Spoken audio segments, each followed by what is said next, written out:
Is MakerDAO's endgame on Solana? David, what are we looking at here? Okay, so Rune Christensen puts out this tweet that like rocked the Ethereum community and the broader crypto world, I say. And he just says, the last phase of endgame is the launch of a native blockchain from Maker with codename NewChain. It will make the ecosystem more secure and efficient.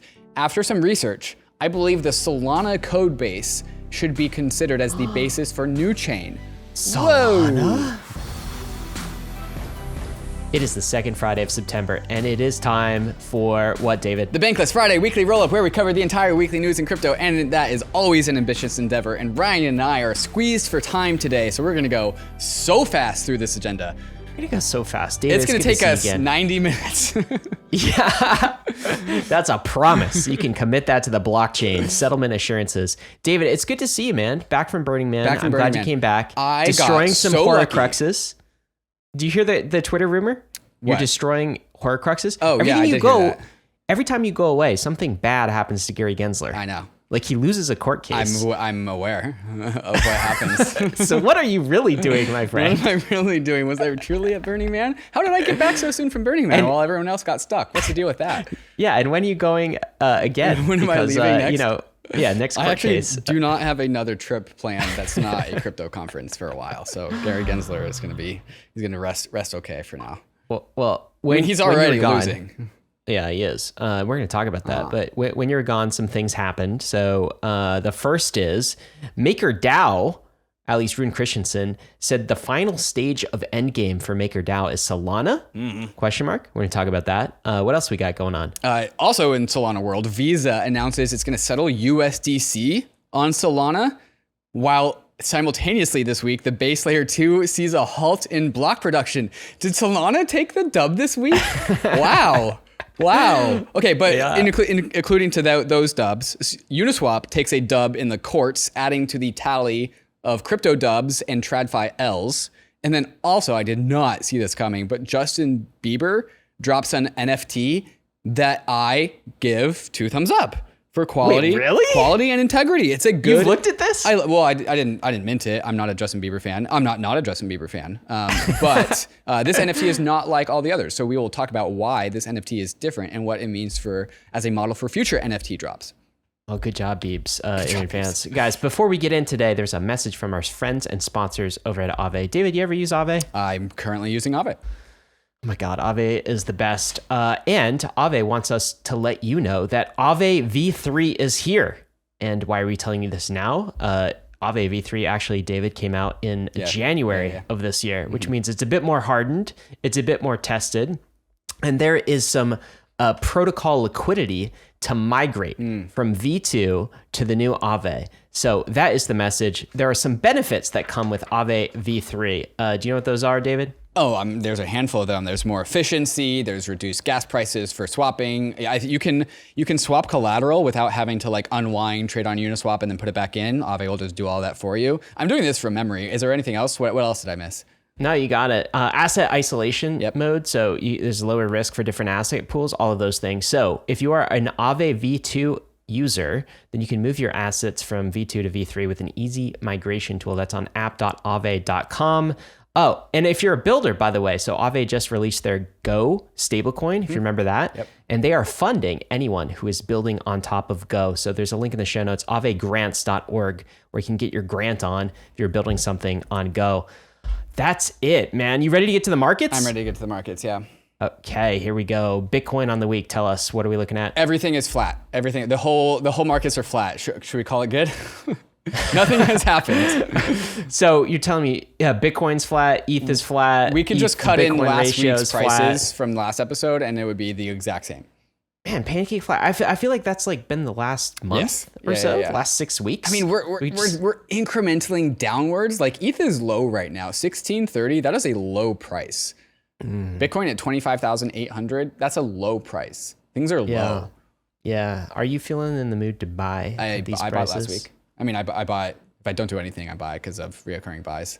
I mean, anything below like 2K, but if we get below 1,500 on Ether, that is like a buy zone. Right. Wait. Do you think we could get back to triple digit ETH, David? Moving on. Do you think we could get back to triple digit ETH? Triple digits. Below 1,500 is on the table. Like, that's totally reasonable. 3 digits is not on the table. If we get to triple digits, then I called it, okay, and I never capitulated. You uncalled it. You uncalled it like 3 months ago. No uncall backs, all right? I called it once. That counts if it dips. All right, well, we'll see what's in store in this crab market. And thanks to KRAKEN, as always, for providing these glorious charts, even though nothing at all is happening on them. Here's some charts that things are happening on. This is on layer 2 beat. We got TVL going up. We got scaling factor going up. Let's see. Let me look at the 7-day. It's down because of prices. We're 3.5% down. We're below $10 billion on layer 2s. All right. How about activity? Hold your breath. It'll be back up above $10 billion. So, oh my God, that activity chart is so good. Activity's going up. That makes me so happy. Something's going up. Yeah. There's always a bull market somewhere. Well, look at this. Starknet had a big week this week, apparently. Here's an article from The Defiant. Starknet activity surges on token speculation. So apparently somebody tweeted this out, maybe from the Starknet account, a tweet that was then deleted about Starknet tokens. So there's some additional speculation going on that increased the activity. There's no confusion that Starknet the Starknet token is minted. There is a contract address. It does exist. That's not what's being up for speculation. This story of how Starknet tokens becomes distributed is the unknown thing. And I think the reason why it's unknown is the StarkWare org is hands off. And they are totally giving it up to the foundation and some sort of just like community decided governance about how to distribute the thing. And so like, I think if you want alpha on Starknet distribution plans, like, I'm pretty sure that information's public. You just have to go sift through forums to go find it. I thought it would have been distributed by now. I thought they would have kind of it is partially being distributed. There's not, like, unlike previous tokens with, like, retroactive airdrops, blah, blah, blah, blah, there's not, like, one distribution event. They are saying, like, okay, like, these people are good and doing valuable stuff. Let's give them some tokens. And then that gets distributed. And then, repeat this process many, many times, and all of a sudden we have a liquid token. I don't think the token's liquid, though. It's definitely not liquid. Yeah, it's. I don't think it's liquid. Anyway, we got L2 beat activity going up. At least that is going up on the week. David, how many crypto millionaires do you think there are? Just guess. Less this year than last year, that's for sure. Okay. Or 2 years ago, at least. How many? How many are we talking? How many crypto millionaires are there? Over 10,000. Over 10,000 Not crypto millionaires. 100,000. Yeah, everyone in the bankless community, of course. Every single that has been here since the podcast is, number one. Maybe up to 100,000 is my final answer. Up to 100,000. All right. Well, here's the answer for you, at least according to Henley and Partners. Really close, David. 88,200. I'm awesome. Total crypto millionaires, according to this this report. Get stuff like this correct. 182 centimillionaires. That's 100 million and above, apparently, in crypto. And 22 billionaires in crypto. Only minted billionaires. Yeah. And according to this, anyway, this is why I'm actually not sure of these stats. The total crypto users is 425 million. Okay?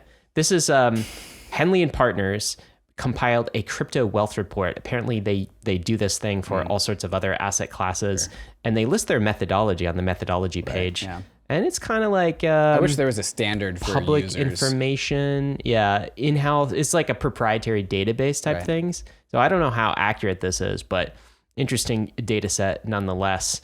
Millionaires, centimillionaires, and billionaires in crypto. Let's add some zeros onto those numbers. Trillionaires? I think the dollar would have to. The number of millionaires. Oh. I guess that's the same thing, but I'd rather have more millionaires than more trillionaires in crypto. More distribution. Yes. More distribution here. I want every single listener of this podcast to be a millionaire. Oh, really? Is that saying something about the dollar inflating? Because that's the next story I've got for you. You ready? That's not what I had in mind, but sure, let's go there. That's one shortcut of the way to there. We can all be millionaires. U.S. deficits explode despite the growing economy. There's actually been, this was a Washington Post article, which I don't often see these types of things in like mainstream media like the Washington Post talking about U.S. deficit explosion. But did you know, David, that the U.S. deficit this year, that is, spending more in their annual budget than previous years, it's going to rise from about 4% of GDP last year to almost 8% this year. of GDP. So Wait, 8% of GDP. Just understanding this means that if the deficit is 8% of GDP, is that in the whole, we need to take 8% of our economy, the revenue from our economy every single year, and pay that to stay flat in our bills? Well, we're going in debt by like 8% of our GDP every single year. So every single year we owe 8% of our GDP to stay flat. Yep. Right now, That's like this is kind of the year. What do you mean to stay flat though? To that's not to stay further in debt. No, that is us sinking further in debt. Oh, this 8% is basically of our GDP, another 8% in the hole. That's what's happening this year. That Maybe feels this will large. Make things more clear. It is large. That feels large. So this was COVID, right? Big bump in terms of deficit. So 3.1 trillion in 2020. You might expect that. 2.8 trillion in 2021. Then it went way down in 2022. Well, now it's back up to 2 trillion. And just for some context here, we've only had higher deficits as a share of GDP in 1942 and to 1945. So those World War 3 II. years. Yeah, you remember that? Well, you don't remember that. But I know what those are. Those dates ring a bell. I know those numbers. 2009 to 2011. Okay, housing remember crisis. those dates? Okay. And then 2022 and 2021. Okay, COVID. Those are the only years we've had a higher deficit. Wait, but this is a normal year because COVID's behind us. It's not normal from a deficit perspective. What's going on? Yeah. Anyway, I mean, we kind of have talked about this a little bit. Interest payments going up and some of the reasons. Tax revenue apparently is way down. So that's another contributing factor. Government's going to have to print money out of this one. Which maybe brings us to what's going on in Turkey. David, you read the headline here? Yeah, so the follow up on this happening right after we talk about deficit is too good and also in a bad way. Okay, so over the last year and a half, adoption in Turkey of crypto has increased from 40% to 52% of the Turkish population. So 12% of the Turkish population has adopted crypto in the last year and a half. That's pretty good. Why is this happening? Well, Turkey inflation, which is what a deficit in your budget leads to, right? Right? That's the right logic. Yes. Turkey reported 60% inflation in August. So according to this KuCoin blog article, our findings in Turkey and other previous country reports, the growing number and percentage of crypto investors indicate an increasing interest and acceptance of crypto as a hedge against inflation, especially with the Turkish lira losing over 50% of its value against the US dollar. So, is this America's future? Hopefully not soon, but slowly, inevitably, yes. Yeah, and I think it's interesting. So I don't know how reliable these percentages are. The sample size is somewhat small, but I mean, this report is saying 40 to 52% of the Turkish population owns some crypto. Yeah, so there's like an interesting set of countries out there, and I think it might be data points of two, Argentina and Turkey, of internet-connected, developed countries with high inflation are also the spearhead of crypto adoption. Right. I mean, this is the crypto use case. I mean, some people are like, well, where are the use cases? Where are the use cases? Well, when you have a fully developed kind of bank system and you have like Venmo and PayPal and other things, then normies don't need this as much. When you have capital controls, when you have your store of value currency inflating away, well, you very much need this. And it's good to see kind of crypto holding up its use cases where it's most needed. David, a follow-up from last week. All right, we got some maybe good Bitcoin ETF news. Of course, you heard about the court case. That was one. Here is a follow-up from one of the analysts in that space who's really tracking this. This is Eric B. What is Eric saying? Eric and his colleague James are saying that they are upping their odds of a spot Bitcoin ETF launching this year up to 75% odds. So 3 out of 4 odds. And then also 95% by the end of 2024, which is pretty good. These are just two informed people's numbers. They said that they previously had a 65% odds of spot Bitcoin ETF launching this year, but since the Grayscale court case, they have upped that to 75%. Basically, they are saying that the SEC has been left with very little wiggle room. And then they are also adding that beyond the legal loss, this is just overall a PR loss for Mr. Gensler. Sucks to suck. Yeah, it does. By the way, Eric and James, these are the people who know. Actually, we had James on the podcast. I did that one solo while you're out. He's absolutely phenomenal. He tweets follow-up here. Next dates to watch, the middle of October are the next major days to watch for the Bitcoin ETF, namely October 16th. Well, David, something else happened this week as well. And this is, again, from an ETF analyst, Eric B. Boom! ARK just filed for a spot Ether ETF. The first one, words. Probably more coming imminent. All right, we're just talking about a Bitcoin spot ETF potentially getting approved either this year or maybe early next year, and we're talking about those odds. Well, so that is, he says, probably not the only one. That's also true. A 21 shares, that company also filed for a spot Ether ETF this week too. So they did? Yes, I missed that. There's two.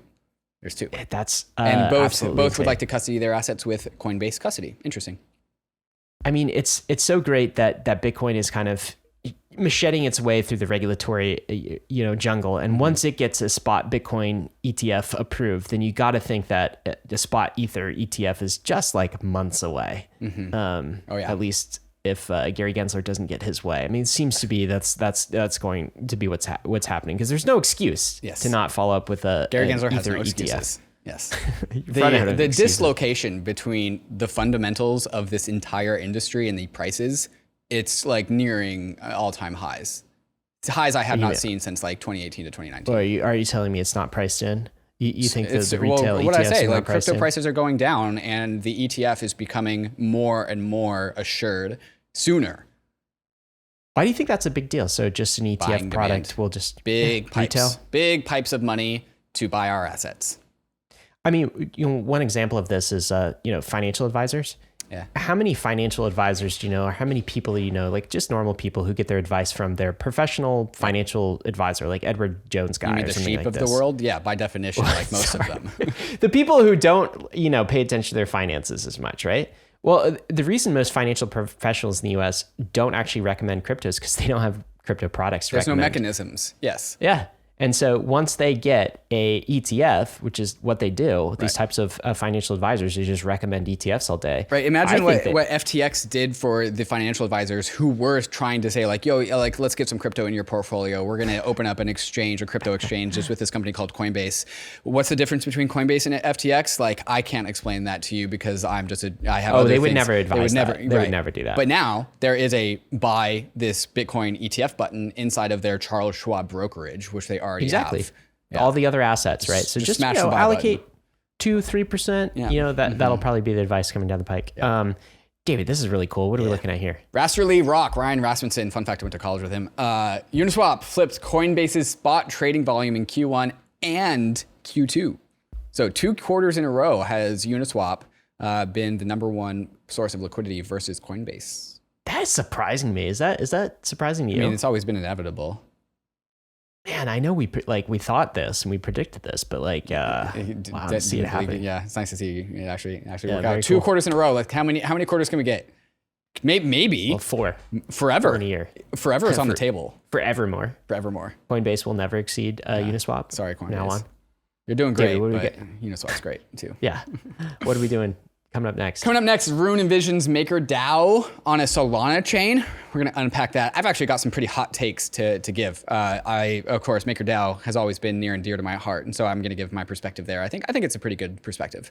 Arbitrum is releasing Stylus. Stylus is going to mainnet to do some multi-language building on top of Ethereum to route around the constraints of Solidity. And another big win for DeFi in the court system. We're going to get to all of this and more. But first, a moment to talk about some of these fantastic sponsors that make this show possible, especially KRAKEN, our preferred exchange for crypto in 2023. Go check them out if you do not have an account. KRAKEN Pro has easily become the best crypto trading platform in the industry. The place I use to check the charts and the crypto prices, even when I'm not looking to place a trade. On KRAKEN Pro, you'll have access to advanced charting tools, real-time market data, and lightning-fast trade execution, all inside their spiffy new modular interface. KRAKEN's new customizable modular layout lets you tailor your trading experience to suit your needs. Pick and choose your favorite modules and place them anywhere you want in your screen. With KRAKEN Pro, you have that power. Whether you are a seasoned pro or just starting out, join thousands of traders who trust KRAKEN Pro for their crypto trading needs. Visit pro.kraken.com to get started today. MANTLE, formerly known as BitDAO, is the first DAO-led Web3 ecosystem, all built on top of MANTLE's first core product, the MANTLE Network, a brand new high-performance Ethereum Layer 2 built using the OP stack, but uses EigenLayer's data availability solution instead of the expensive Ethereum Layer 1. Not only does this reduce MANTLE Network's gas fees by 80%, but it also reduces gas fee volatility, providing a more stable foundation for MANTLE's applications. The MANTLE Treasury is one of the biggest DAO-owned treasuries, which is seeding an ecosystem of projects from all around the Web3 space for MANTLE. MANTLE already has sub-communities from around Web3 onboarded, like Game 7 for Web3 gaming, and Bybit for TVL and liquidity and on-ramps. So if you want to build on the MANTLE network, MANTLE is offering a grants program that provides milestone-based funding to promising projects that help expand, secure, and decentralize MANTLE. If you want to get started working with the first DAO-led Layer 2 ecosystem, check out MANTLE at mantle.xyz and follow them on Twitter at 0xmantle. Is MakerDAO's endgame on Solana? David, what are we looking at here? Okay, so Rune Christensen puts out this tweet that rocked the Ethereum community and the broader crypto world, I say. And he just says, the last phase of endgame, MakerDAO has this endgame plan. So this is the name of this plan. Endgame is the launch of a native blockchain for Maker with codename NewChain. So the placeholder of a name, calling it NewChain. It will make the ecosystem more secure and efficient. After some research, I believe the Solana code base should be considered as the basis for NewChain. Solana? Whoa. Okay, so it has never been this is not new information that MakerDAO wanted to put Maker on a chain. That has been part of the fifth and final phase of MakerDAO's endgame since. So that's not surprising, that's not new information. People have just always assumed, oh yeah, you're gonna be a layer 2 on Ethereum because MakerDAO was born on Ethereum. The MakerDAO project actually started, fun fact, before the first block of Ethereum. It's always been. Wait, really? Yeah. They started. That is a fun fact. They started planning MakerDAO before Ethereum even launched. And so crazy to think that when they talk about a new chain, they're not talking about a layer 2, especially during this OP stack fork phenomenon. First DeFi app I ever used, and actually DeFi pilled me through using this janky version of MakerDAO back in the day. Right. Remember Peeth? Jesus. Peth, yeah. Peeth. Okay. So then Rune just shocks the world, saying we're going to use Solana as the code base. Implying there's a lot of things that implies, but we'll go through some of the technical details. Okay, so the purpose of the new chain is specifically to allow the ecosystem to use hard forks to gracefully recover from severe forms of governance attacks or technical failures. And allows also the system to deal with the 8 years of technical debt in the MakerDAO protocol. So clean slate for MakerDAO. New chain will contain the back end of Maker protocol and its sub-DAOs. So MakerDAO sub-DAOs, it's going from a singular monolithic central bank plus commercial bank all in the same system. And it's breaking that out into just the central bank of MakerDAO, the issuer of DAI, and then sub-DAOs its own commercial banking layer. So it's breaking these out into different DAOs, different orgs, and so becoming modular. And so the governance, the back end of these systems, the supporting infrastructure of this system will be hosted on NewChain. All user-facing products like DAI, for example, the product of MakerDAO, and systems will be untouched and remain on Ethereum or its layer 2s or wherever DAI exists out in the crypto landscape. And DAI and other MakerDAO products will be connected to a new chain through advanced bridges secured by the Maker protocol called two-stage gravity bridges. I don't know what these are. I'm assuming it's just a bridge. The benefits of this is that this allows for the more advanced tokenomics of Endgame, which Rune is calling neural tokenomics, which also was a topic of conversation, neural tokenomics. What the hell is that? This will benefit from having its own new chain, and then allows the ecosystem to recover as much value as possible, minimizing value leaked to MEV and transaction costs. And also he says that this provides Solana mainnet access to native Maker DeFi features and capital. And importantly, he says that we don't have to build it from scratch. We can just fork an open source protocol. Where, of course, like I said, the Ethereum community is like, oh yeah, you're just going to fork the OP stack. And Rune is like, no, I'm going to fork Solana. All right, so a couple things maybe to clarify here. So this whole new chain idea, this is still many years out. And Rune kind of admits this. Yes. This is future things. Correct. This is him saying new chain will be many years out. Its main purpose is to act as a secure and efficient backend of the system, but it's many years out. But there was the big question, of course, is Rune said the S word, right? And you know how right. Tribal crypto is, right? And so everyone from Ethereum is like, why not the EVM, right? Like, why are you abandoning Ethereum? Just like Well, it's not only that, but it's saying Ethereum. Why not the EVM? But the big crux is that he's not proposing an Ethereum layer 2. He is proposing a brand new layer 1. Using the Solana code base. And again, this is a DeFi, like a marquee blue chip DeFi, been building on Ethereum since V1, died in the wool, kind of like ETH Bull, and is kind of saying these things. So there's the question of why not EVM, sir? This is Rune replying. EVM is still the most important when it comes to building stuff for users, since that's where the users are. But for a specialized backend for maker specific needs, it is not ideal. And solutions like Solana or something like Sway, or something like Say are a much better fit, as he says. So why Solana, David? So I think this is actually a pretty legit endorsement of Solana's tech. And I think even the tribal fighting from Ethereum versus Solana is actually not about Solana's tech. Like Solana's tech is probably pretty strong. It, again, doesn't have technical debt. It doesn't have baggage that the EVM has. Like what happens— You're talking about specifically the Solana virtual machine, like the SVM? Yes, exactly. Yeah. And so like when there's Solana people and Ethereum people fighting, it's not over who's got the better technology. Technology is just like one thing that makes up a blockchain. But this statement is Rune saying, hey, the Solana tech is good. Let's use that. And so that's the motivation for why the Solana code base. The interesting thing, and Rune does address this, is that he vetted Cosmos as an alternative, which if you're thinking about being your own layer 1, and again, the reason why not an Ethereum layer 2 is that even what Rune is saying is that MakerDAO wants to be able to arbitrarily fork its own chain to recover from governance attacks or any failure of the backend system. So because DAI is considered holy in MakerDAO. It is the first class citizen of MakerDAO. It is the purpose of MakerDAO.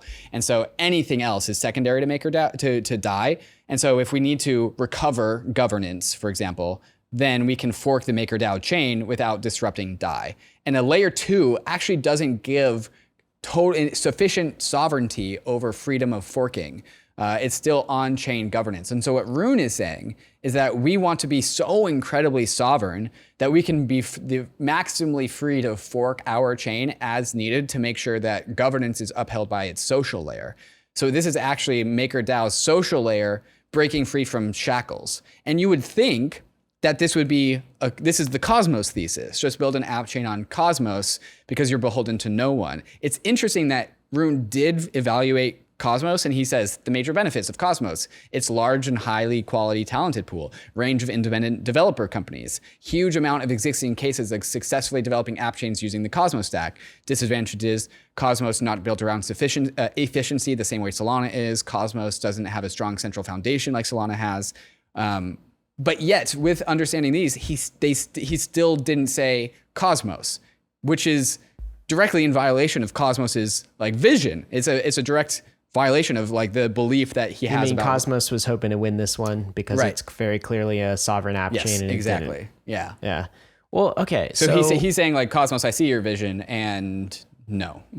Would this mean all DAI is backed by collateral, and if you were using sort of new chain, you're putting your ETH in new chain? No. And don't you lose? No. Okay. No, so that's not what this is. Mainly for governance and kind of the back end stuff. Correct. Yeah, there is liquidity. So each subDAO has its own token, and you could imagine some Curve pool or some Uniswap liquidity pools on new chain to be the liquidity for MKR and the subDAO tokens. And because that's part of this, I think it's part of this whole neural tokenomics thing. So liquidity and MEV would be on new chain, while DAI and CDPs would be on Ethereum, Solana, whatever. Well, let's get some of the community reaction. Then I want your reaction, and I'll kind of give mine to this. All right. So here's one data point here. Actually, a couple hours after that, Vitalik Buterin. Immediately after Rune tweets this, Vitalik Buterin dumps 500 MKR, all of his MKR tokens. That's about 600K worth. That's a pretty clear statement of beliefs. Swapped it for ETH. So he didn't say anything publicly, but you can look at the on-chain data for maybe how he feels about this. This does seem like it's a it's some sort of statement of Vitalik's take on this. Well, so he did make public statements. He went into the Reflexer, not on Twitter. He went into the Rye, Rye Reflexer fork of single collateral MakerDAO, but without the US dollar as the peg instead of it's a free floating peg. And so kind of like trying to fulfill one of the original visions of MakerDAO before it's done all its development and directional progress.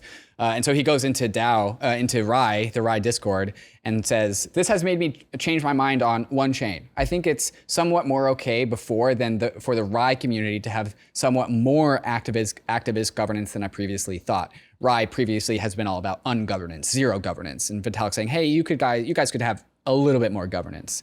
Not going all the way, but like being okay with doing more active governance to support staked ETH and ideally intentionally accepting only non-dominant forms of staked ETH, so not Lido staked ETH, other like RocketPool or anyone else down the long tail of staked ETH. And so he's coming into the Rye Reflexer Discord and is like, hey, there's like an opportunity for you guys here. But is he also saying, like, implicitly with selling? This is last time you bought MKR was April 2018. Yeah, so according to kind of the on-chain data. So this is also a statement of like losing faith in MKR. Yeah, so he said these words: if MakerDAO is torpedoing itself in weird directions, then it makes natural sense for Rye to move somewhat closer to the category of DAO governed real-world asset-backed stablecoins.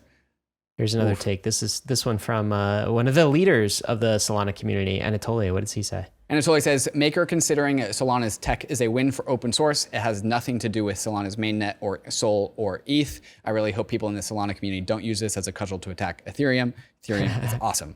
I've got a take about this take later. Oh, very good. Okay, this is somebody from the Ethereum community. So this is Justin Leroux.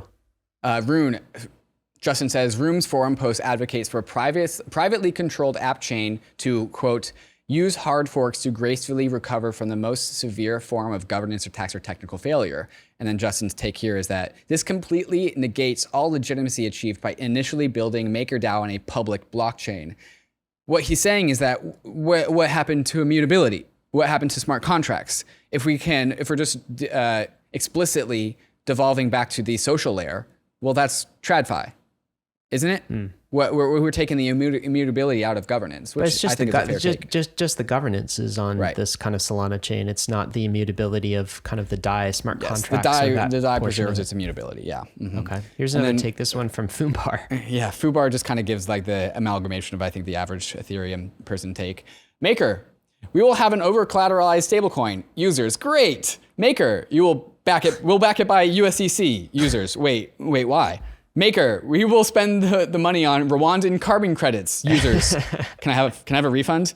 Maker, governance for neural tokenomics will live on the Solana layer 2. Oh boy. It's just saying no one's asking for this. Yes, and these are kind of harebrained ideas, basically, is the take here. Yes. The carbon credits is in reference to part of Rune's post about the endgame, which gets into kind of like making DAI green money and that sort of thing. You know, carbon credits are mentioned there. Yeah, the strategy there is to use collateral to legitimize crypto, which I think is valid, albeit political.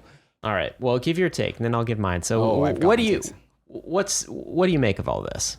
Okay, so my take is that I understand that this is unintuitive, but I don't think that people should immediately cast this off as an incoherent decision with regards to Maker's long-term vision. I think if you understand some of the social contract that MakerDAO was incepted by, you would be able to fit this into that vision, regardless of whether you think it's good or bad. Like, you're free to still consider it bad, but at least it is coherent with one of the early establishments of MakerDAO's idea of like, hey, let's hold DAI of the highest regard.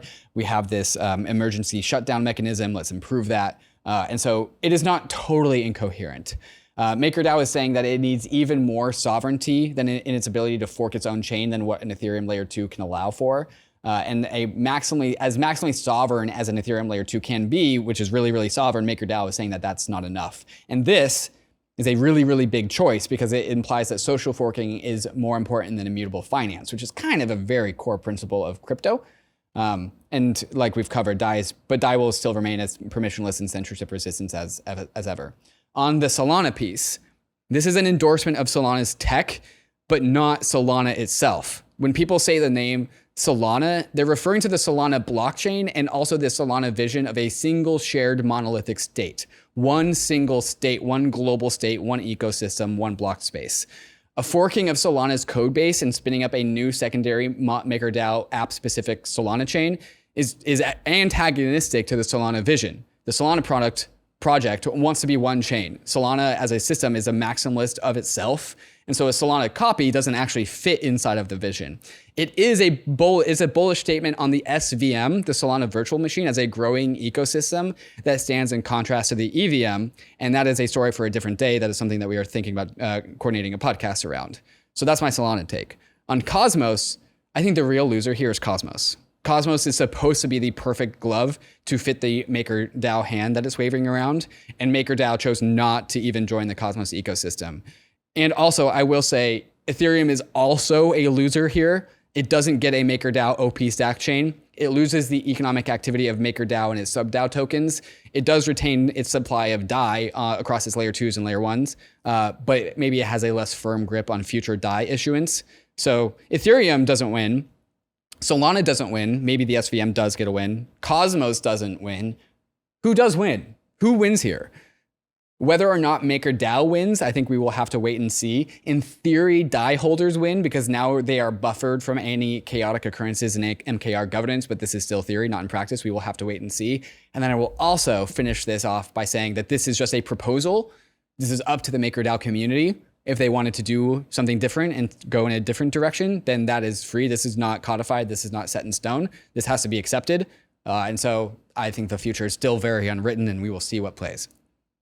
Those are my takes. Good take. Good take. Do you want to hear my take? I do. I don't care about any of this. I feel like people are just bored and they're making much ado about nothing. This is a proposal from Rune for something in the future. He may change his mind. Something may or may not happen. It's basically just the governance portion. He's effectively saying, we're doing this governance portion in a side chain, and rather than do an EVM, we're thinking of doing SVM Solana. That's it. And I don't think it matters very much. I felt like this was just Twitter being bored and having some an excuse for a little bit of tribal infighting. The other thing I'll say about Rune is he's very much a vision person. Yes. Right? So big, audacious kind of visions, contrarian things. Sometimes inside of Endgame is legitimately AI governance. It's some crazy stuff like neural tokens, how much of that is actually going to come into play. I remember even if you look at kind of Rune's early ideas around what DAI would be, it was Psi at the time, it was going to be an SDR, like a fiat, not just the dollar. It would be mapped to the SDR, which is a basket of different stablecoins. So you're not dependent. Some of the vision just doesn't always play out in the execution. And so that's the other element. And then I guess lastly, I would say it is interesting somewhat that Maker is becoming a bit more bank-like, I would say, a bit more like Coinbase in sort of that spectrum of pure DeFi where you're just deploying a protocol. Although I will say it was a small step in that direction. I think it's a small step in that direction. The bigger step in that direction is multi-collateral DAI, basically, and using real-world assets to sort of back your stablecoin, right? If you want to be sort of purist and just on chain, then you do something like the original Psi, or you do something like Rye. And so they've already stepped in that direction. It's another step. But yeah, in general, I don't know. Sorry, I didn't mean to dismiss what you were saying, David. I think this is classic I think those are all valid takes. I have 5,000 words to say about almost anything, and you're like, well, it was a good discussion, and it was certainly had on crypto Twitter this week. Yeah. For what it's worth, all of that take that I just wrote out just there, I was thinking about writing that into an article, and then I came back from Burning Man, and I was like, oh wait, no one cares about this anymore. We've already moved on. This is interesting though this week. So another win for Solana that you mentioned. Visa has expanded its stablecoin settlement to Solana. I do think we can consider this a win for the Solana community. They're treating it as a win, that's for sure. Yeah, all right. This is Q Sheffield. He's been on the Bankless podcast before. Of course, he is on the forefront of everything that Visa is doing with crypto and blockchain. And he says, we are excited to announce that Visa has expanded our stablecoin settlements to the Solana blockchain. Do you think this is a big deal, David? I'm having a hard time totally understanding if it's a big deal or not. I know that the Solana community would love for you to think it's a very big deal. Visa announcing that it's going to settle USDC on Solana. Yeah, that like Solana is supposed to be for payments, instant transaction, blah, blah, blah. So that fits with the Solana vision. Visa formally integrating Solana is a very big deal. Visa has integrated other chains before that have not seen adoption. So they have, that other chains have come and go. So this is like the opening of the door, but whether or not people go through the door is completely up to the future. And that is unwritten. I mean, Solana does have like a strong base of people and developers. And so perhaps compared to other previous chains that Visa has integrated with, this one stands out amongst the crowd. But I think the Solana community is doing massive victory laps, and I think that part is premature, although it could very well play out that, yes, indeed, this does formally get adopted by the free market. I think it's a big-ish deal. I think it's a good win for the kind of the staying power of Solana for sure. One thing I would say when it comes to like USDC or anything that is kind of like TradFi backed, basically, I mean, settlement assurances don't become that important, right? So it's like, I would always just be like, why use Ethereum if you're Visa? I mean, if you have to, I guess, settle something that is crypto native, okay. But like, let's remember that any sort of stablecoin on Visa or even USDC itself is not ultimately settled on a network like Ethereum, or actually like Tron is the most used USDC stablecoin network when it comes to transactions. It's actually settled in the legal system of the United States banking system, because each of those dollars are just they're tokenized IOUs that are actually backed by money in an account somewhere, in a bank account somewhere. It's kind of like banked money using crypto rails. So yeah, settlement will be all over the place, and I don't think settlement assurances are really prioritized by someone like Circle or USDC, like USDC or Visa. So that would be one thing I would add to that. The reason why I'm like kind of hesitant about this is that like previously, like Visa integrated with Stellar Lumens. I think they had a partnership with Ripple at some point in time. Both of those just came and went. So I'm like, okay, great. Congrats on the partnership. Show me the money, right? Like, let's see the traction. Oh, David, you are so harsh on the Solana community, and they will be sure to point that out, my friend. I'm sure they will. Yeah. How about this? I'm their favorite. Was this an L for base? We were just talking about a couple of weeks ago. Yeah. How smooth the launch of the base layer 2 went. And earlier today, they're reporting out, this is the base Twitter account, there was a delay in block production due in our part to internal infrastructure requiring a refresh. Basically, the base blockchain was offline for some period of time. How long was it? 1 hour and 2 minutes. Okay. Why? What's you have any takes here? I don't know, but you can go to base status.base.org. I found this website while I was looking at this. Actually, kind of cool website to look at base, just like uptime stats. And so yeah, they just said that there was a global issue, a critical issue. It stalled out. There was a major outage for 1 hour and 2 minutes. But overall, 99.92% uptime. So what does this mean when if base goes down like 7 or 18 more times, then it'll finally approach Solana level of downtime? Wow. What happens when something like base goes down, right? So if I have assets, if I have Ether on base, which I do have some, a little bit, what happens when there's an outage? That means all of my, like, I guess my user interfaces are kind of dead, but do I still have the ability to withdraw funds back to Ether? So let me compare this to the Arbitrum non-outage but non-finality event that happened a while ago. Like for a while, Arbitrum blocks were still being produced, but it was not submitting state roots to the Ethereum layer 1 for some reason. That happened a while ago, right? Yeah, that was a number of months ago. Yeah. And so in that instance, you were still able to use Arbitrum completely uninterrupted. You were just not getting layer 1 settlement finality for like, I think 90 minutes or something. And then they fixed it and then it was fine. That in that moment of time, you could have actually still bridged out of Arbitrum. You could have, like, your usage of Arbitrum is totally It was totally fine. This base blocks stopped happening. The chain stopped moving forward. So for 1 hour and 2 minutes, you could not do anything on base. You couldn't trade friend shares. You couldn't withdraw using the normal mechanisms. You could have done a forced exit of the inclusion. That is and always is possible. The Solana community would say that, like, well, show me the button. And I mean, they're right. There is no like easy button to write a script automatically to withdraw your things, even though it is technically possible. Like me as a non-technical person, I'm not enabled to do that. But if this happened for any sustained period of time, as long as there's a way to do that, there would be user interfaces that are spun up that would support those. But you're saying for base, there is a way to do that right now. There is yes. So forced withdrawals are live for all rollups, all optimistic rollups, but there's just no button for it. So like, I mean, the critique is like, great, it's technically possible, but if the end user isn't technically have the technical skills to do it, then what does it I don't really understand that, because somebody will just obviously spin up. It's an open source community. Someone will spin up a button. That's not that hard, right? Yes. There is a script that Arbitrum made that is available on their GitHub for the outside world to like turn that into a UI, and they gave a grant to blockchain at Berkeley to go do that.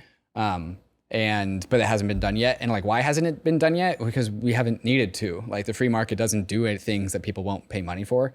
And so like, without a need for this button, then the button hasn't been created. It'll be created eventually. I know Layer 2 Beat has this on their roadmap. Well, I'm excited for a rollup to actually go down for some period of time where we get to actually test the button. I totally want to test the button. I want to see how this works, soup to nuts, because that is the promise of a rollup, right? It is the promise. Ethereum mainnet didn't go down.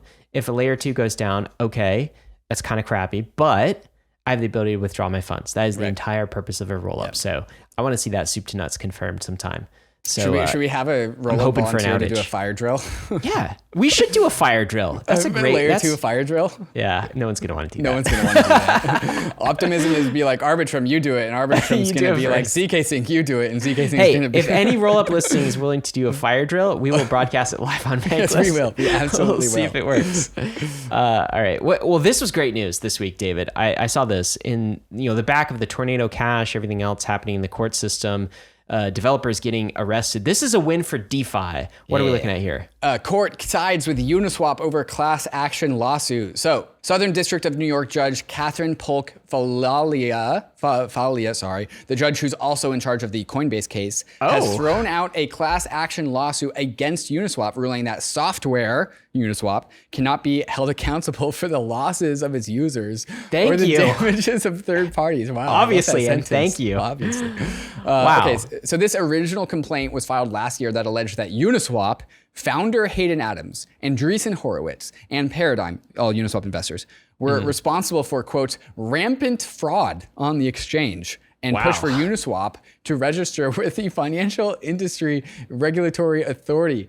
This is an Onion article, bro. Who are the plaintiffs here? Who's pressing the charges? Just random names here. I guess Uniswap users. Class action lawsuit. Yeah, class action everyone's stuff. Of course, targeting where the money is, right? So you get the VCs and the founder. Makes sense. So the judge stated, due to the protocol's decentralized nature, the identities of the scam token issuers are basically unknown and unknowable, leaving plaintiffs with an identifiable injury but no identifiable defendant. Wait. The complaint was that there are scam tokens on Uniswap, and I went and I bought one, and it's your fault that I went and I bought that token. It's Uniswap's fault. It's Uniswap's fault, and all of the people being charged here that I went and made a stupid financial decision and bought a token that represented a dog, and it dropped to zero, and it's their fault. Represented a dog. Yes, you are correct. Okay. The plaintiffs launched the suit hoping that this court might overlook the fact that the current state of crypto regulation leaves them without recourse, but that does not allow them to blame Uniswap for their injury. Yeah. The topic of responsibility just goes so deep in crypto, and whoever's doing this suing is just trying to abscond from responsibility. Oh, totally, yeah. Okay, so what does Hayden say here? Huge win, long live DeFi. One longtime fear of mine has been bad legal interpretation, he says, of our complex technical industry. It's highly motivating to see U.S. courts hold up arguments I felt deeply for years. Here's some of the best, most based comments from the court case. This quote, "It defies logic that a drafter of computer code underlying a particular software platform could be liable for a third party's misuse of the platform. As discussed, smart contracts are self-executing, self-enforcing code." wow, David, this judge gets it. Again, same judge on the Coinbase case, which seems to be good news. They, the plaintiffs, now sue the defendants, hoping that this court might overlook the fact that the current state of cryptocurrency regulation leaves them without recourse, saying something we've been saying for a very long time. Like, there is no coherent cryptocurrency regulation. This one too. The court declines to stretch the federal securities laws to cover the conduct alleged and concludes that the plaintiffs' concerns are better addressed to Congress than to this court. The court's saying, we're not going to decide, we're not going to stretch securities law to meet the plaintiff's request here. That's for Congress to decide. That totally makes sense too. No plaintiff would sue the New York Stock Exchange or NASDAQ for tweeting that its exchange was a safe place to trade after that plaintiff had lost money due to an issuer's fraudulent schemes. Exactly. So somebody buys a stock on the NASDAQ and it drops to zero and it's fraudulent. You're not going to sue the NASDAQ for that. Anyway, it goes on. A bunch of good news, a bunch of common sense being injected through these court cases. And you love to see it. This is precedent being set. It is like moderately frustrating that like stuff like statements like this that you and I were saying in like 2019, 2020. It's like you can't sue software. And then, like, we actually have to go to court over that very obvious, like, ugh. It feels Can we just good, skip though. to the end where we win? Yeah, well, it feels good. I mean, somebody talking some common sense. David, speaking of common sense, what do we have coming up next? Coming up next, a firm with $5 trillion asset under management releases an investment thesis for Ether. Whew, get me hot and bothered.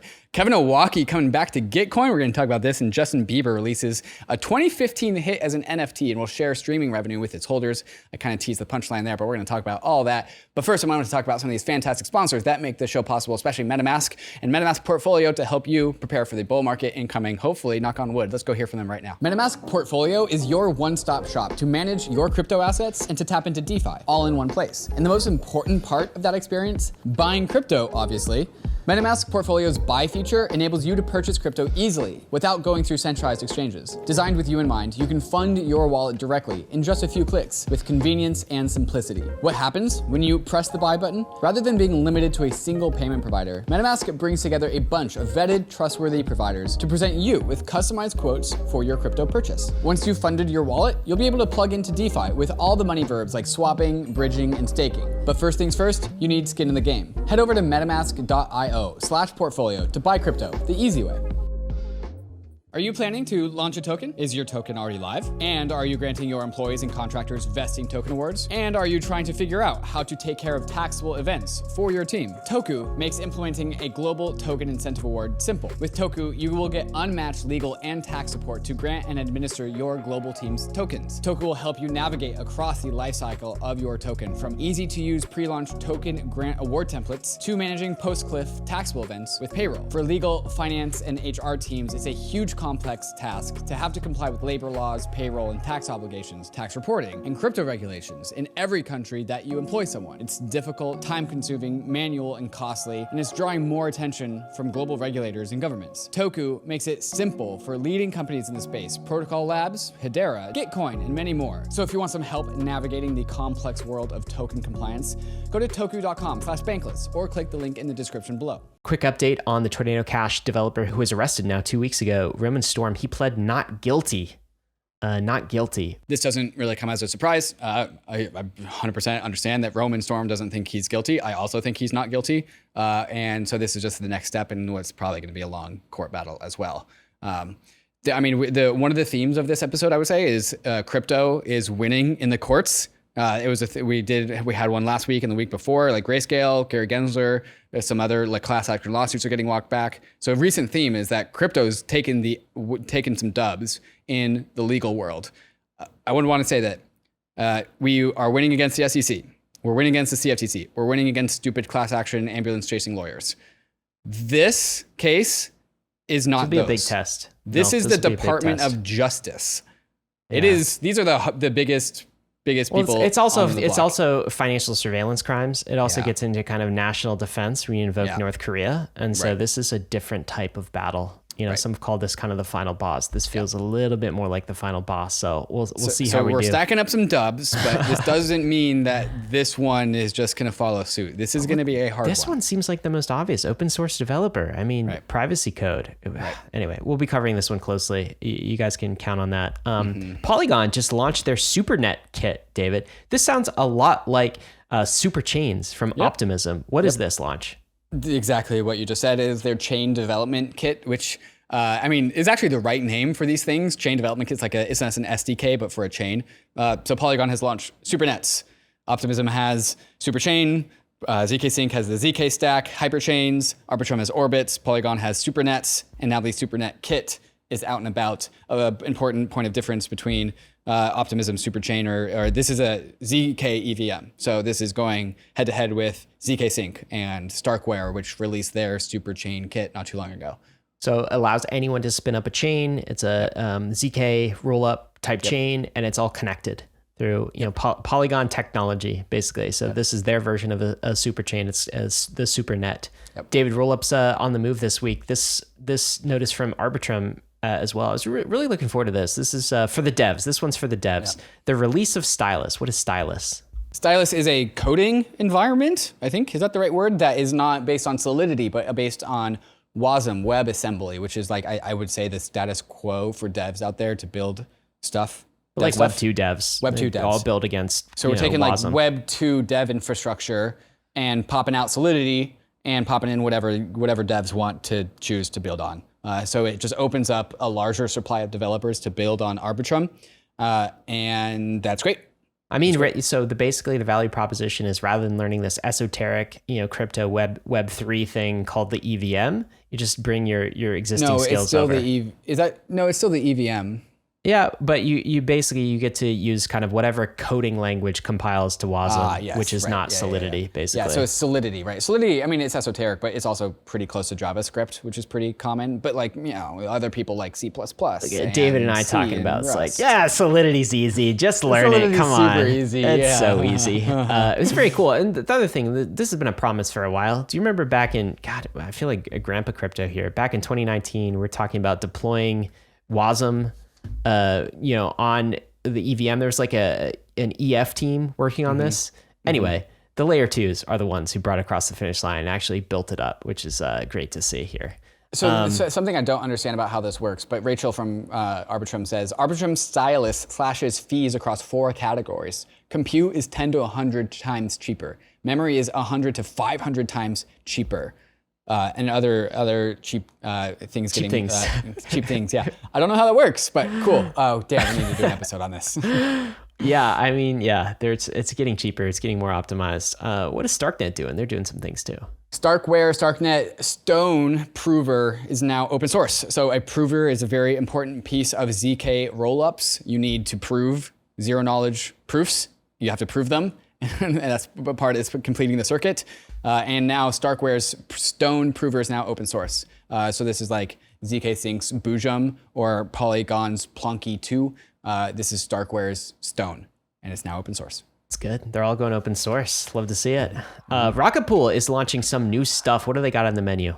This whole thing is a very long post. Jasper put a thread together, but TLDR, it's a big architecture redesign. There's 10x scalability and on-chain governance, birth of RocketPool layer 2s. There's a bonding curve for the lower ETH RocketPool nodes. I sadly didn't have enough time to fully dive down into this. I apologize to the RocketPool community, but Jasper put a tweet thread together that summarizes all of this. It's a big update. It's a very big update. David, Kevin Owocki is now returning to Gitcoin. This is his announcement. He says, I'm excited to announce my plans to return to Gitcoin. The DAO has made some solid strides in decentralizing things at the same time. I think some of the community's criticism of Gitcoin is valid. So he's coming back to help them turn a corner together. I think that is bullish for Gitcoin. Sometimes you need that leadership injected back in. And of course, Kevin has great takes on what public goods means and how Gitcoin can transform the world. So I'm bullish on that. I imagine you are as well.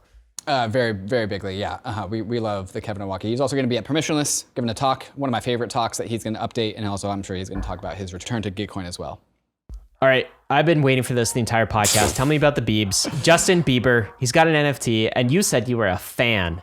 You didn't say of you the minted NFT one. drop. Oh.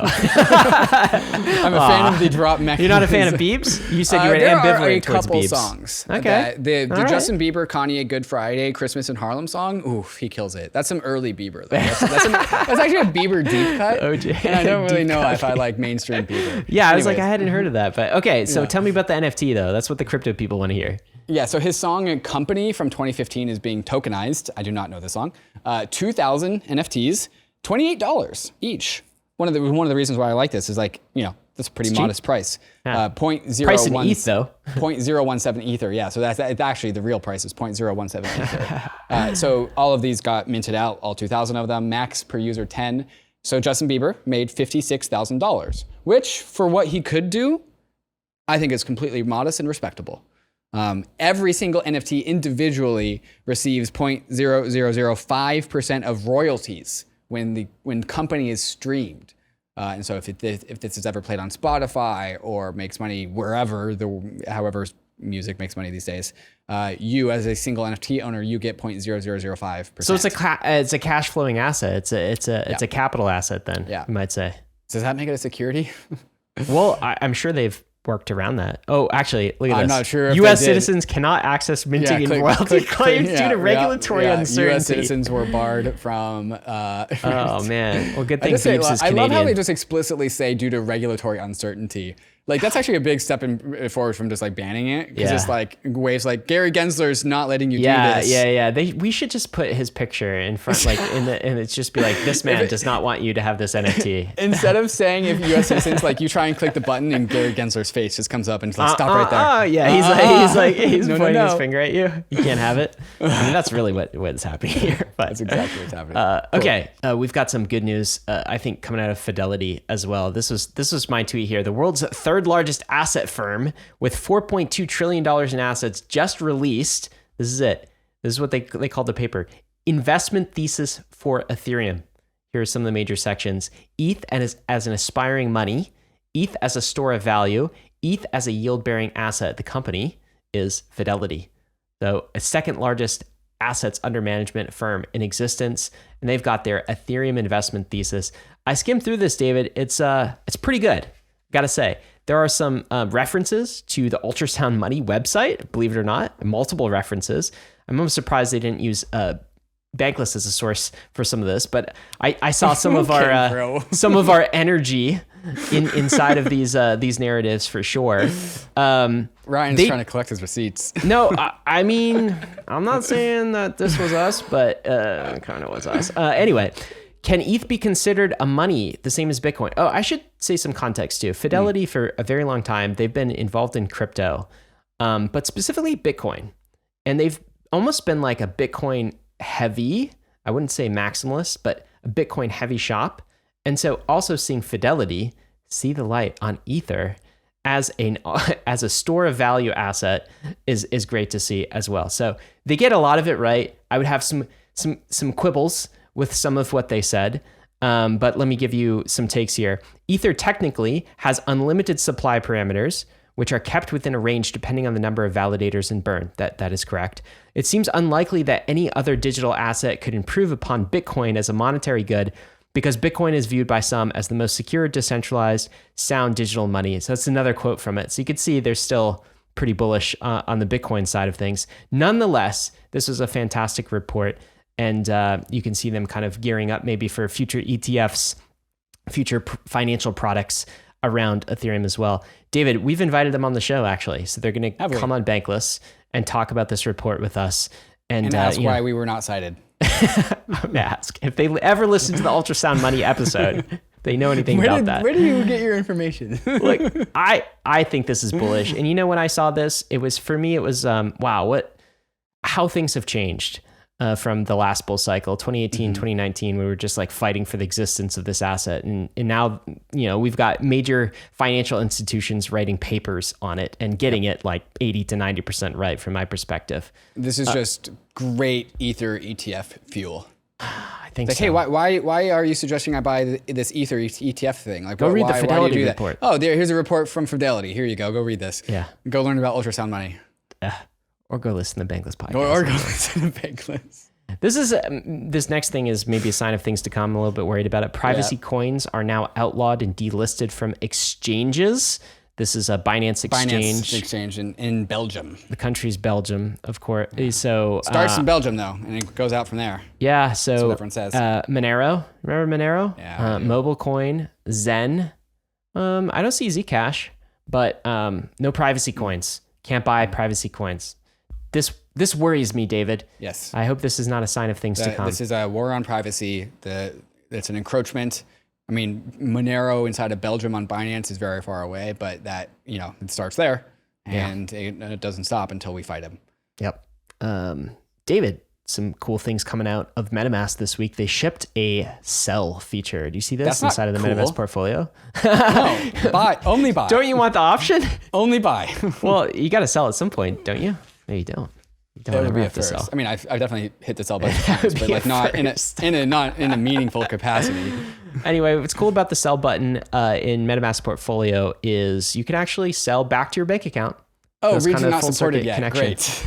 Yes. Well, United States minor outlying islands. I could just put US. The US is supported. What VPN are you on, bro? I'm not telling you. I tell them all my secrets here. Yeah, so you can pick your state and you can exit directly to a bank account if you still have one of those. If you're a hypocrite, why would you still have a bank account? I can't imagine. I can't imagine. I wouldn't even know. My 82-year-old landlord takes USDC. Oh, yeah. Anyway, pretty cool release. He doesn't do that. I know this. Neither does the IRS. Pretty cool release from MetaMask. David, what else we got coming up? Coming up next, we got some questions from the nation. Why don't we ever talk about Polkadot? Why don't we talk about Polkadot, Ryan? We're going to talk about Polkadot for the first time, and it's going to be about why we don't talk about it. How is Burning Man? It's a question that somebody is asking me. I want to ask you that. And if you are still in crypto and you haven't lost your private keys, you are very well positioned for the next decade, according to a take who might be given by this guy here, Ryan Sean Adams. So all of that and more, but first a moment to talk about some of these fantastic sponsors that make the show possible. You know Uniswap. It's the world's largest decentralized exchange with over $1.4 trillion in trading volume. You know this because we talk about it endlessly on Bankless. It's Uniswap, but Uniswap is becoming so much more. Uniswap Labs just released the Uniswap mobile wallet for iOS, the newest, easiest way to trade tokens on the go. With the Uniswap wallet, you can easily create or import a new wallet, buy crypto on any available exchange with your debit card with extremely low fiat on-ramp fees, and you can seamlessly swap on Mainnet, Polygon, Arbitrum, and Optimism. On the Uniswap mobile wallet, you can store and display your beautiful NFTs, and you can also explore Web3 with the in-app search features, market leaderboards, and price charts, or use Wallet Connect to connect to any Web3 application. So you can now go directly to DeFi with the Uniswap mobile wallet. Safe,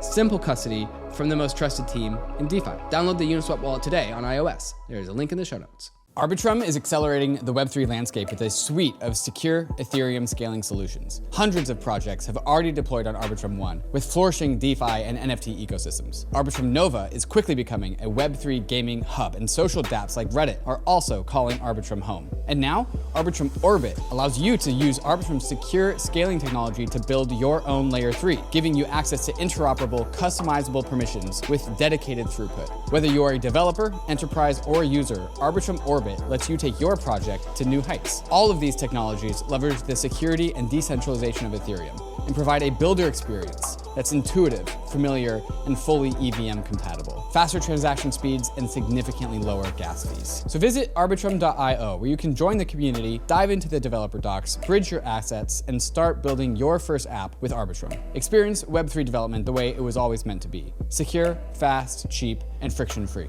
Questions from the nation this week. This one from CryptoRoo MD.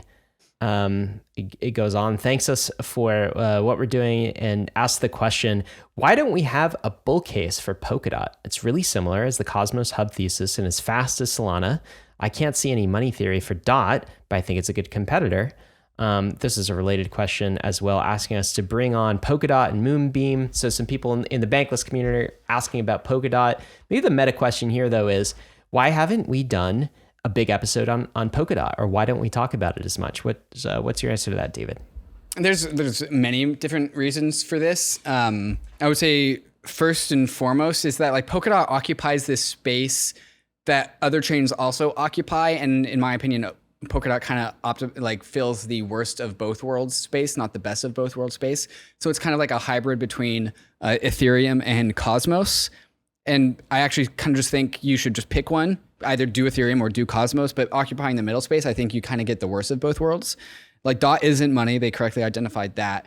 Gavin Wood, like I wouldn't call him an aligned actor. He like raised a bunch of money with Parity. They did an Ethereum client and then they forked off, and it all felt very mercenary and kind of leveraged Ethereum for his own means. I don't exactly enjoy the genesis story of Polkadot. And overall, I haven't seen too much real meaningful adoption in Polkadot. I could have a blind spot. There have been like a handful of times of bankless citizens in our Discord saying, hey, yeah, I'd like to do an episode on Polkadot. Why have you guys done one? Granted, we did schedule an episode with Gavin Wood to do this episode. Yeah. And then he canceled on us. Well, if he heard you talking just now, we'll never get Gavin Wood on now, right. Because the reason he canceled was actually, we were informed it was because some past things I had said, my Twitter timeline, against Ryan Polkadot. was naughty. Yeah. And I literally, my shit is tame, dude. Yeah, it was very tame tweets. So like some PR manager from the Polkadot ecosystem like went through Ryan's tweets and was like, hey, you tweeted this about Polkadot and we don't like it. And it was like, it wasn't glowing, but it wasn't like dots bad. On money or something like this. Yeah, right. Like, And so then they wanted to throw us some other Polkadot person. Like, no, we want Gavin Wood. I would still love to do that episode. I'd still do it. I think you're right, David. The one thing, a couple things I would say on this too, to echo this, we can't cover everything. So we have to sort of choose. God, crypto's so big. So it could be we're missing huge things in the Polkadot community. And the way it would bubble up and surface to our attention is if there were use cases, if there were apps, if there was things being built. And I don't know community. Why would I put money on Polkadot? I don't know what I would do there. I know there are some apps, so people are going to say like, oh, but haven't you tried this, and this? They just haven't gotten big enough relative to other things that are going on. What's the biggest stablecoin on Polkadot? I have no idea. But if anyone's listening has the ability, would love to do a show with Gavin Wood if he's still welcome to come on. Yeah, always has been welcome. Yeah. Cancel. David, how was Burning Man? This is a question from a bankless citizen. I'm going to ask it to you too. How was Burning Man? Burning Man was great, bro. I had a ton of fun. This is you and your dad, right? This is me and my father. Yeah. Not only is that me and my father, but that is my grandfather, his dad's Navy jacket. Wow. I actually never met my grandfather, so it's kind of cool. It's very cool. Yeah, so like there's like a meme of Burning Man people saying like, you have to go to Burning Man. And then I go to Burning Man. It takes me a couple days, but I'm like running around the playa on my like LED bicycle with LEDs all over my jacket because that's what you do on the playa. And I'm seeing everyone else run around the playa. The playa is the desert. It's like this very flat, salt flat. And I'm like, oh, okay, I get it. There's like a little bit of an aha moment of Burning Man. What is it? I'm so glad you asked. Yeah. I cannot explain it to you in such a brief amount of time because we have a podcast that we need to get to in 20 minutes. However, I did write a 5,000 word article that is going out on the Bankless newsletter yesterday from the time of recording, today, Thursday, and also will be out on the podcast feed. The parallels, the short TLDR, the pitch for why you should go read or listen to that is that Burning Man, like crypto, is a rabbit hole. And when you go down the Burning Man rabbit hole at the very bottom, you actually poke out the other side into the crypto rabbit hole. Like these things connect very deeply. These are big social movements and they are alternative social platforms for scaling certain cultures. And Burning Man is doing its job and crypto's doing its job. And these things are actually parallel. They're parallel. And so I'll say like, if one of these movements succeeds, either Burning Man or crypto, it actually is conducive to the other. So this is like, well, like I don't expect people to become Burning Man people, burners. It is worthy to understand what powers Burning Man. Burning Man started in 1987. In the first few, like 5 years, it doubled in size. And then it's been growing like 5 to 15% year over year growth for like almost 30 years, bro. Why? Like what powers it? What powers Burning Man? Where does its growth come from? Like let alone the hundreds of regional events that happen all over the world. It is a decentralized social movement that wants to change the world. I gotta admit, what's interesting about this is you kind of talking about Burning Man, you like evangelizing for it and talking about your excitement for it.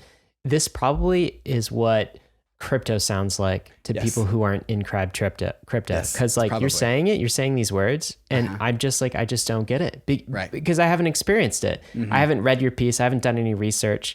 So I have these like, media driven narrative impressions of what Burning Man is. And I think there's like this impression of what Burning Man is right now, which is like, oh, it's a place where Silicon Valley bros go and just like do mushrooms. You know, like what? I mean, that's not wrong. Okay. So like, and it's just kind of weird hippie like culture. And then what they're going to do is once they do visit this thing, they'll come back and tell you how amazing it is. Exactly. Yeah. That's exactly what you're doing right now. I think I have good writing skills. I think if you read my article, I will. I think it's one of the this. best ways to accept Burning Man, the Burning Man vision for what it is. And so like the article is titled Burning Man Through the Crypto Lens. So if you are a crypto person, you will be able to understand Burning Man at a very deep level. It's also interesting because now I get to feel what a normie feels like when they hear about crypto. Are they invited to a Bankless podcast? All right, we got some takes of the week. David, this first one is from Vance Spencer regarding a Socket investment. That was a big investment that they made this week. He says regarding Socket, I continue to believe that the way the market thinks about L2s is wrong in the medium term. Probably doesn't matter where your contracts are deployed or if you have your own L2 if the contracts are networked, and Socket is how to get those connected. Just some background, Socket is kind of like a interoperability bridge type tech, connect all the L2s, that sort of thing. Vance goes on, said another way, the interop protocols will accrue more value than the L2s themselves over the longer term, especially if there are a lot or too many L2 chains. The investment, this investment in Socket is a view on the likely fragmentation of contracts over too many chains and the value of networking them. Okay, so one thing to say is Vance, of course, is a VC. This is a bag that he bought. So he is, of course, excited about Socket and what it's doing. But we are also investors in Socket. That's true. Yes, angel investors. But I also think that this is an interesting take, which is very contrary to something that I believe, which is that actually L2 superchains will be the main value accrual mechanism of this new frontier that we're building out in crypto. Vance is saying, that's not true. It's actually the interop protocols themselves. It's like the sockets and the bridging tech layer themselves. What do you think about this? I think that there's likely a tension between these two things. So you have the Optimism superchain, you have like all the superchains, like I just list them all, like ZK Sync, blah, blah, blah. Everyone's doing a superchain. And there's going to be individual singular one-off chains as well. So not only are there like perhaps a plethora of superchains, but they also have like, what about Aztec? That is going to be a single chain. Like what about all the other single specific chains like StarkWare or StarkNet? So there's, in addition to the superchains, there's also individual chains. And so while I totally agree that the growth of superchains will be how interoperability happens, like you're just elevating the problem to one dimension higher, and it's still the same problem of interoperability between superchains and independent chains. There's a tension between these two things. I guess my take is, so again, you're saying a little bit of column A, a little bit of column B. My take though is superchains will be like power law winners, and they within the superchains will kind of solve the interoperability problem themselves. Like I don't think there's going to be like, I think that what that means though is that there's actually going to be one super chain that is a power law winner, because if there's multiple super chain winners, then I think we still need their interoperability. I think we get like 3 to 4 big economic zones, similar to how we have like big economic zones today. We have kind of like the Western Europe and America economic zone. We have like China, Asia economic zone. Anyway, who knows though? He could be right. This is what I do think that between this Socket thesis playing out, there are other Socket alternative competitors out there, so there's more than this one. Like Layer Zero would be one. I mean, there's a lot of big valuation ones. Leafy is one as well. Maybe Chainlink CCIP. Maybe we'll do a show on that. But what was I going to say? So like one of the big like things that the Solana people will pound their chest about is like single shared state because of the composability. This is like Ethereum fracturing into many, many layer 2s to achieve scale and decentralization and sovereignty over your chain. And then Socket and superchain type energy, like reforming the composability back together. Yeah, that's true. Well, this is another take. This one's mine. You want to read it? Sure. Ryan Sean Adams says, if you're still in crypto and manage to hold your private keys through all the scams, rugs, hacks, phishing, fake yield, and populist demagogues, then I think you're going to do just fine this century. It's everyone else I'm worried about. Whoa. I feel like so hard, and I feel like we are kind of like the veterans on the frontier. Like we're learning about security, rug pulls, populism, how what to trust online, all of these things in a very accelerated timeline. And these are all skills that everyone else is going to learn, even and need to learn for the rest of the 21st century. Like even things like securing your private keys, right? I look at like, I don't know, password management for like, my legacy banks and, financial accounts. I'm like, oh my God, you guys are this is so far behind. Right. So if you can hold your private keys, you're doing just fine. And if you haven't been fished yet, or even if you have been fished yet, maybe that's a good learning lesson in itself. But I think these are all 21st century skills that we're all going to need pretty soon. I agree. David, what are you bullish on, man? Okay, it's right behind me. It's a picture. I'm going to pull it out as soon as I tell the story. Okay, so I tweeted out this photo that you see on screen. Oh boy, that's a lot of stuff. And this is like a classic backpackers picture where they lay out all of their gear before they go backpacking. So this was in May, right before I did like my 4 months. Yeah, it's a huge amount of stuff. July. Yeah, right. A lot of stuff. Actually, that was actually there was more stuff. Anyways, so this hooded Pepe replies to this and goes, "Is this Kath Simmered approved?" And tags this individual Kath Simmered. No idea who Kath Simmered is.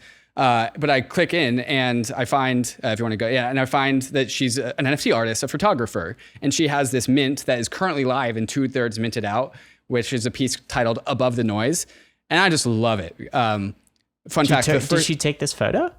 Not only did she take this photo, this is a real photo. It's kind of. She is a photographer, digital artist, so this is a composite. So it's a number of photos slapped together, and that's kind of Beautiful. like her deal. She's a hybrid adventurer, photographer, digital artist. The first money, Ryan, I ever made was actually as photography. Me and my dad would just go backpacking and I would bring my Nikon and I would take some pictures. And that's like kind of like the first skill set I developed as a young adult. And like I sold these photos as prints.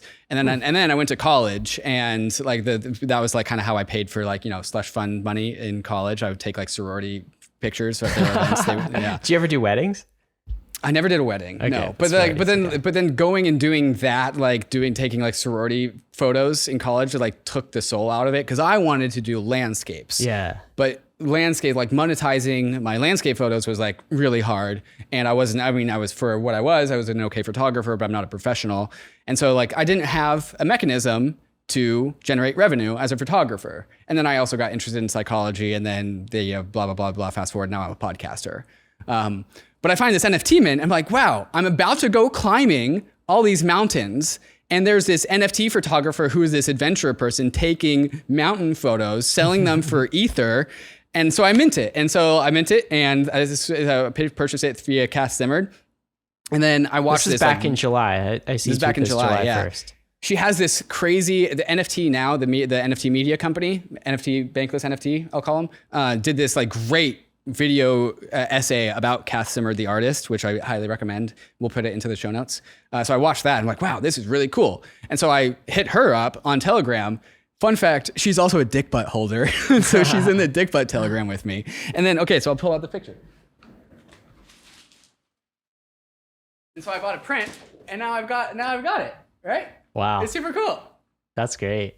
So now I have to go frame it and put it up. I can't put it in frame, but here we go. So the moral of the story is, I don't know, you can monetize your hobbies. Yeah, I'm bullish on. I know this is a very like big 2021 take, but I'm bullish on new monetization mechanisms for NFT digital artists that didn't previously have them, and also artist collector relations, because now her and I just like chat about stuff, and it's been pretty cool. That's creator economy stuff, man. That's right. So like in 2021, it was theory, and this is practice. Yeah, that's true. We're not in the fervor of JPEG mania here, so we can actually be cool and sober and appreciate the art a bit more. Oh, and the title of the piece, Ryan, is Above the Noise. While you and I are talking about, man, there's a lot of dumb bankless haters out there. I'm gonna stay above the noise. I'm like, I thought all of it like wove together very, very well. That's awesome. Another thing I was thinking, by the way, is I'm so glad we don't have to fight the FUD that NFTs are bad for the environment this cycle. Yeah, right. Because nice. We're gonna get something else, but at least won't be that. Gone. Yeah. Yeah. All right, that was what I'm bullish on. I'm bullish on NFTs in a 2021 capacity. What are you bullish on, Ryan? I am bullish on a new product we're releasing. It's called Claimables. All right. It's this is Bankless. This is a little sneak peek here. Okay. These are my wallets on the Bankless website. This is in staging. So I'm actually, I don't know if I'm allowed to show this screen. So I'll flick off it really quick. But This is based on, we acquired a company called Earnify, which we've talked about on the roll-up a few times. And what it does is you plug in your addresses and it identifies all of the on-chain opportunities that you might have. So were you eligible for an airdrop? Were you eligible for an NFT mint? An allow list, for instance. Did you deposit some funds inside pooled together and you won a prize maybe that week? Well, you just plug your addresses into Earnify and it tells you what you've earned, what you can claim. This is a product that we're now integrating into the Bankless website. It's called Claimables. We're very excited about it. All right, that is dropping next Monday. If you're a Bankless citizen, you will have access to this. Well, you'll have access to this. So this last week, Connext Airdrop went live. And so we actually have the numbers for people who have loaded up their address inside of the Bankless app. $62 million US dollars, fiat dollars, are claimable of the Connext airdrop to Earnify subscribers. So we know that Bankless listeners, citizens, whoever pays for the service, $62 million is up for grabs. The last we checked, $18 million of the expiring soon TM Arbitrum airdrop is still yet to be claimed, which is how we know that like there's A, this is valuable, and B, there's work to do. Is y'all still need to claim $18 million of Arbitrum. What are you doing? Yeah. You listener. Well, maybe they don't know about it. This is like back to kind of tools that we're building because we want ourselves. I don't have a way to like scan through all of my wallets and identify all of the things I'm eligible for apart from this tool, apart from Earnify, and now we're building in Claimables. So anyway, Bankless citizens, if you've been waiting for a reason to upgrade to Bankless citizenship, this might be it. There's always a link in the show notes for you. Of course, you get the Bankless premium feed as well. Yeah, RSS feed, no commercials. The ad-free Bankless premium feed. All the Get good through stuff. the podcast 7 minutes faster. All right, David, I got a meme of the week for you. And this is going to take a little bit of explaining. I think it also ties into the moment of Zen. Okay. But, I didn't know we had a moment of Zen. Well, you know what? We're going to make this the moment of Zen. So I'm going to get through disclosures first. Then we're going to go through the kind of the meme, the moment of Zen. So a few things to disclose. David and I are investors and advisors to Optimism. We're also members of the RocketPool ODAO. We mentioned RocketPool today. And I'm an advisor to Polygon. I'm an investor in Reflexor Labs and Arbitrum and also Socket, as we mentioned. Gotta let you know as well, we are long-term investors. We're not journalists. We don't do paid content. There's always a link to all full Bankless disclosures in the show notes. And of course, crypto is risky. You could lose what you put in, but we are headed west. It's the frontier. It's not for everyone, but we're glad you're with us on the Bankless journey. All right, let's set up this moment of Zen. David, this is what I was thinking. This video clip from Rick and Morty was what I was thinking the entire time we were doing that episode this week with Dom. We're talking this about unreleased episode that Bankless listeners haven't heard of. Yes, and we're talking about this concept called blobs and blob space. Yeah. And I was thinking, how am I going to explain this to my family? Like the podcast that I just did. And everything I heard Dom talking, we were talking about polynomials, we're talking about dank sharding and proto-dank sharding. Erasure coding. And erasure EIP coding is not real. I just made that up. No, just actually, it is real. That's real. That is a real one. But you wouldn't know. Yeah, it's all of these crazy words. And I was just thinking the entire time when Dom was talking, I was thinking of this clip from Rick and Morty. We'll play it now. Everyone has a plumbus in their home. First, they take the dinglebop and they smooth it out with a bunch of schleem. The schleem is then repurposed for later batches. They take the dinglebop and they push it through the grumbo, where the fleeb is rubbed against it. It's important that the fleeb is rubbed because the fleeb has all of the fleeb juice. Then a shlami shows up and he rubs it and spits on it.